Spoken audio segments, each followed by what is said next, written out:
The pound of flesh that I demand of him is dearly bought. It's mine, and I shall have it, is the most intensely dramatic line of the trial scene of Merchant of Venice.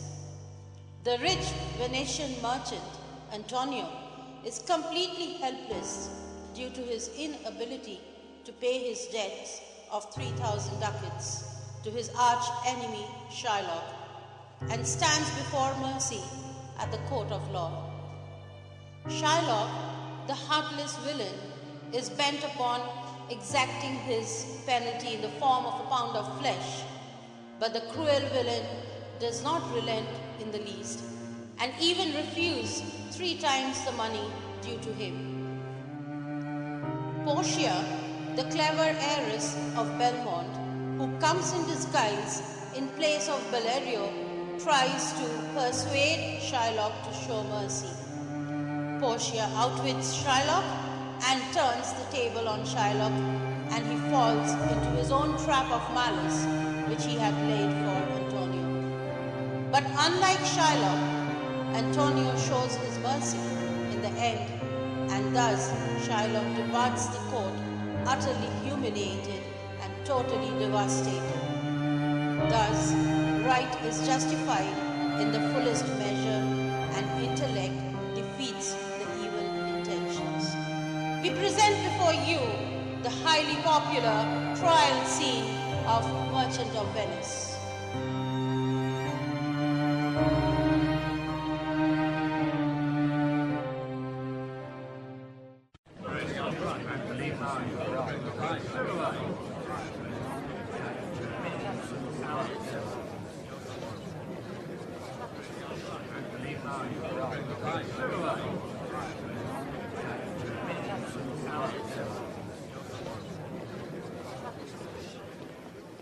Well, is Antonio here? Ready. At your pleasure, your grace. I'm sorry for you. You have come to answer a stony adversary, an inhuman wretch, incapable of pity and devoid of any dram of mercy. I've heard that your grace has taken great pains to dissuade him from his rigorous course. But as he is obstinate, no lawful means can carry me out of his malice. I shall meet his anger with patience. I'm armed to suffer his merciless rage and tyranny. Go, one of you, and call the Jew into the court. He is ready at the door. Here he comes, my lord. Make way for him, and let him stand before me.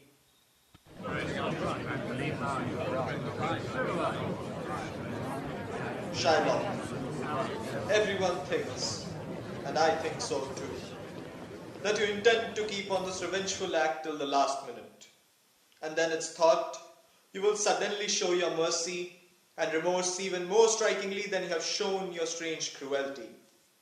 As you are now demanding the penalty, a pound of this poor merchant's flesh, you will waive that penalty and, touched with human gentleness and love, forgo a part of the debt. We all expect a gentle answer, Jew. I have told your grace what my intentions are. I have sworn by a holy Sabbath to get the full penalty for failure to pay the bond. If you deny me, you will be undermining your city's constitution and the rule of law. You will ask me why I would rather have a measure of human flesh than receive 3,000 ducats. Well, it's my pleasure. Is that good enough? What if my house were plagued by a rat and it suited me to pay 10,000 ducats to have it poisoned? Well, have you got your answer? There are some men who do not like the sight of a gaping pig's head, some who go mad if they see a cat, and others who can't control their emotions when they hear the nasal whine of the bagpipes. That's because our likes and dislikes govern our emotions. And now for your answer. Just as there is no good explanation for one's personal liking, I can't give an answer either. Nor do I want to. apart from a solid hatred and loathing that I have for Antonio. That makes me pursue this money-losing case against him. Have you got your answer? This is no excuse for your cruelty, you callous man. I am not bound to please you with my answers. Do all men kill the things they do not like? Wouldn't every man just love to kill the things he doesn't like? Not every offense causes hatred in the first instance. What? Would you allow us open to sing you twice? Please, don't forget, you're arguing with the Jew. You may make the impossible possible. You may as well do any hard thing rather than try and soften the hardest, his Jewish heart.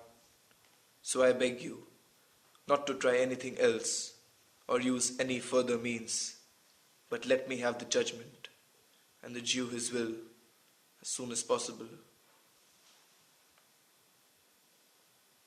For your 3,000 ducats, here is 6.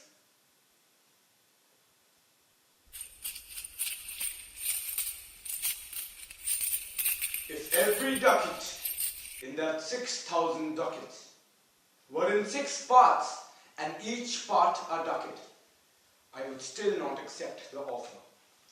I want my bond! How can you hope for mercy, not giving any yourself? What judgment should I fear when I have not done anything wrong? You Christian people have bought many slaves. You treat them like your asses and mules, burden them in slavish tasks. Now, if I ask you to free them, make their beds as soft as yours, or their palates be seasoned with wines, will you do that? No, never. You will reply that the slaves are your property. That's just what I reply to you. The pound of flesh that I demand of him is dearly bought. 'Tis mine. 'Tis mine, and I am going to have it. If you deny me, then fire upon your law. It will mean that the laws of Venice have no force.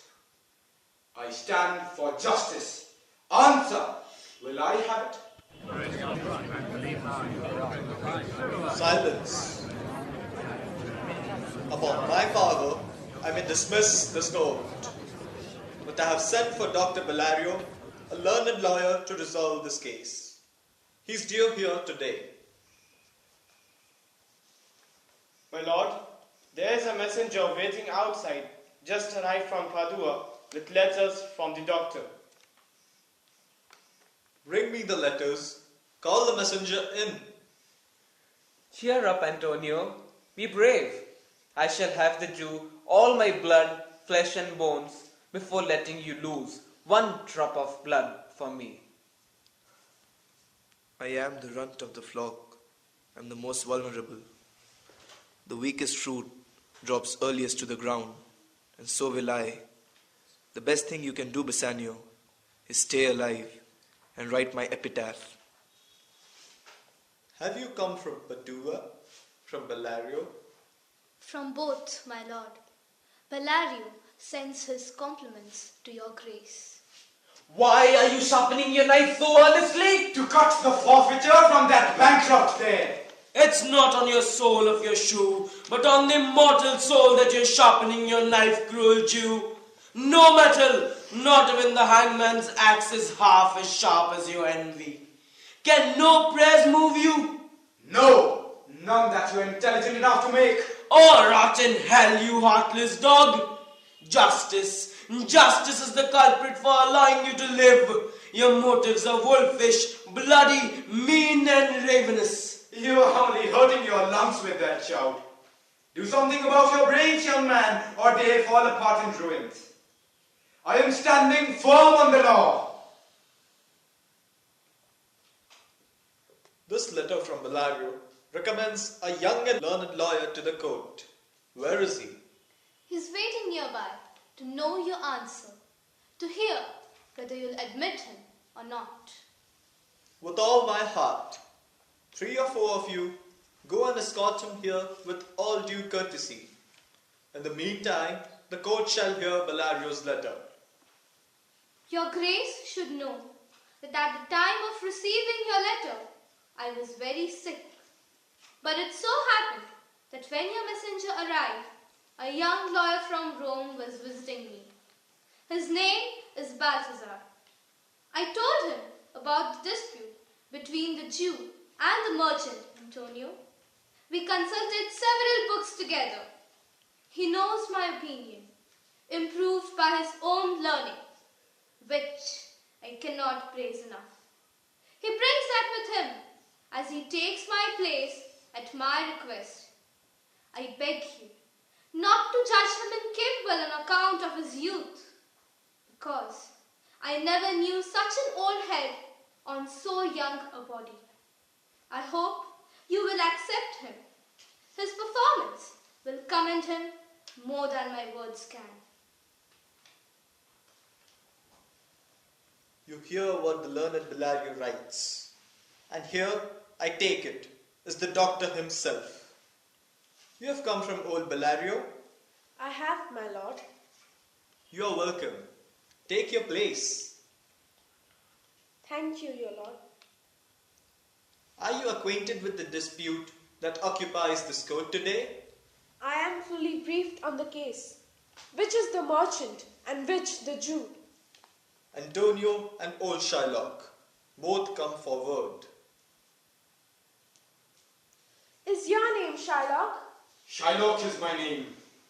Your suit is an unusual one, but it stands up legally, and Venetian law can't challenge its validity. You are in some danger from the suit of his, aren't you? Yes, that's what he claims. Do you admit to this debt? I do. Then the Jew will have to be merciful. On whose authority must I? Tell me that.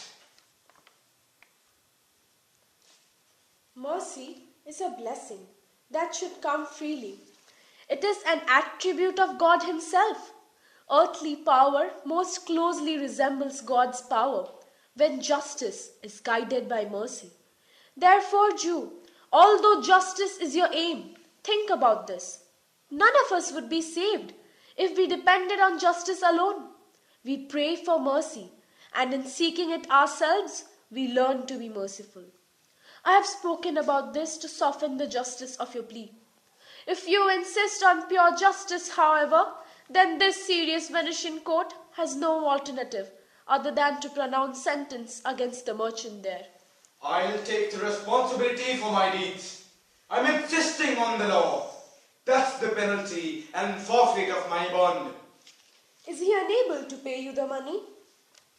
Yes, he can pay. I am offering it to him here in the court. Indeed, twice the sum. If I fail to, I forfeit my hands, my head, my heart. If that's not enough, then the spirit of malice is working against the truth. It's pure malice that's hiding the truth.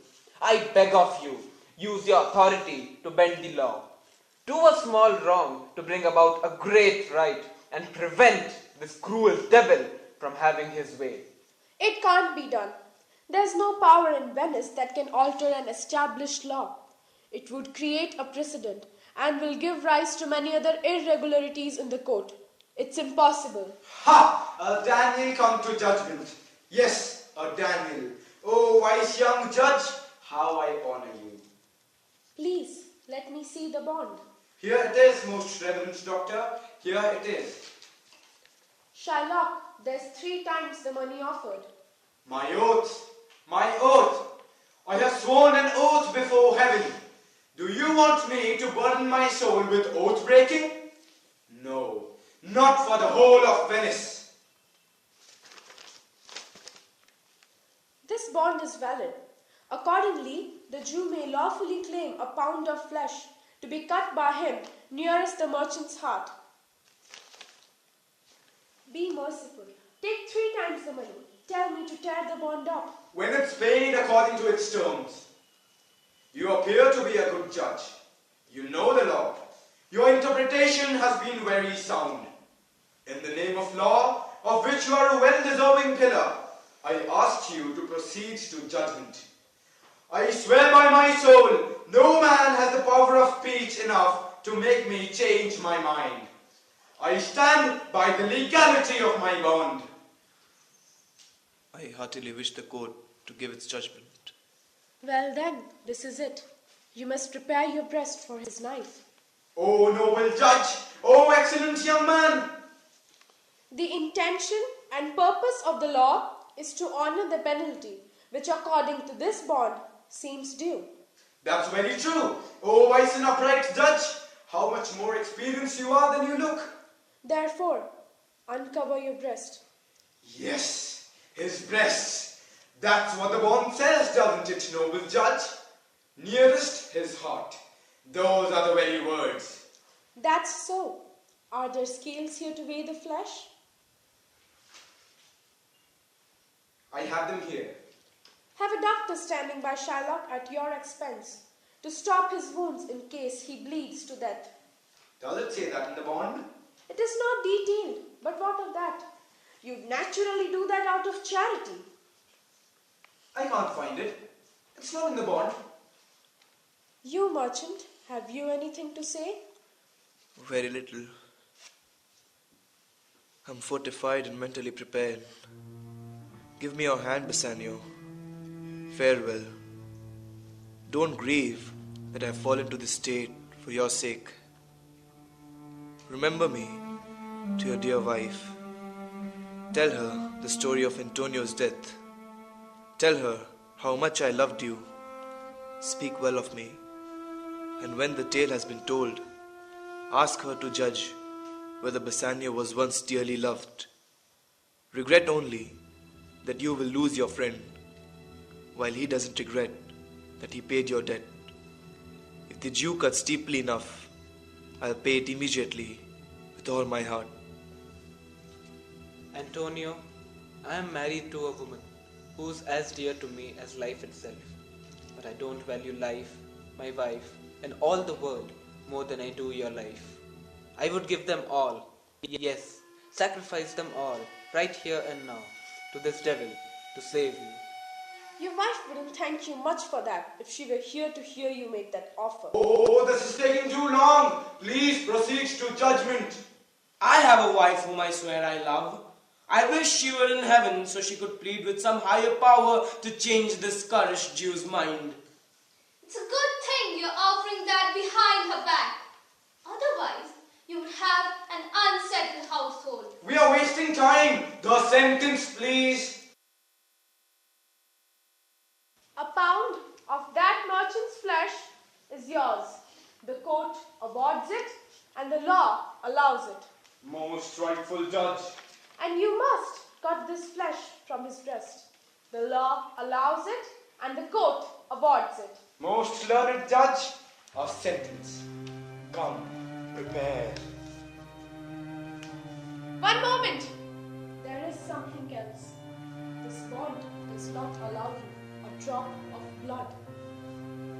The bonds expressed are a pound of flesh. But if, in cutting it, you shed one drop of Christian blood, under the laws of Venice, your lands and goods are subject to confiscation to the state of Venice. Oh, upright judge! Did you hear that, Jew? Oh, learned judge! Is that the law? You can see the act for yourself. As you urge justice so strongly, be assured that you will have more justice than you want. Oh, learned judge! Look at that, Jew! Oh, learned judge! I'll take this offer then. Pay 3 times the bond and let the Christian go. Here's the money. Not so fast. The Jew will have full justice. Wait, not so fast. He will have nothing but the penalty. O Jew, an upright judge, a worthy judge. And so prepare to cut off the flesh. Shed no blood, and be cautious to cut off no more and no less than just a pound of flesh. If you take more or less than just a pound, even if it's as much as to make it lighter or heavier by the 20th of a fraction. Yes, if the scale turns as much as the weight of a hair, you die, and all your property is confiscated.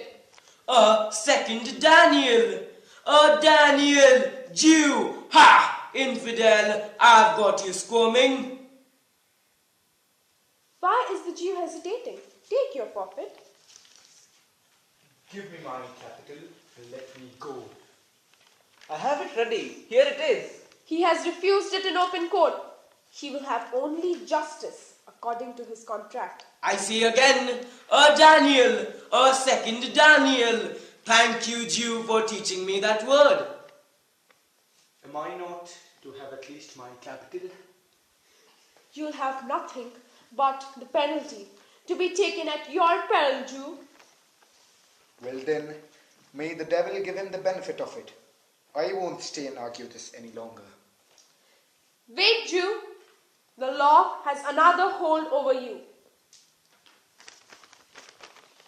It is stated in the Venetian law that if it should be proved against a foreigner that he has, by direct or indirect efforts, sought the life of any citizen, the person against which he has conspired is entitled to seize one half of his goods, the other half going to the state coffers. Furthermore, whether the offender lives or dies becomes the subject of the Duke's sole discretion.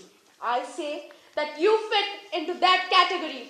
It's clear that both directly and indirectly you have plotted against the life of the defendant, and you have therefore incurred the penalty I have described. Kneel and beg the Duke for mercy. Beg for permission to hang yourself. But, of course, your property being forfeited to the state, you haven't got enough money left to buy a rope, so you'll have to be hanged at the state's expense. To demonstrate the difference in our outlooks, I pardon your life before you ask for it. Regarding half your wealth, it goes to Antonio. The other half goes to the state. Just take my life as well. When you take my house, you take the means of maintaining it. You take my life when you take away the means whereby I live. What mercy can you give him, Antonio? A rope for free. Nothing else, for God's sake. If it pleases my lord the Duke and the court to waive the fine for one half of his wealth, I will be content, provided that I may have the use of the other half during his lifetime, and that I can then give it on his death to the gentleman who recently eloped with his daughter. There are two more conditions: that in return for this present favor, he immediately become a Christian. The other, that he make a will, here and now, in this court, leaving everything he owns at the time of his death to his son Lorenzo and his daughter. He will do this, or I'll withdraw the pardon that I have just pronounced. Are you satisfied, Jew? What do you say? I am content. Clerk, draw up a will. I beg of you, give me permission to go. I am not well. Send the will after me, and I will sign it. Go then, but make sure you do it. When ye christened, you'll have 2 godfathers. If I had been the judge, you would have had 10 more, to take you to the gallows, not to the font.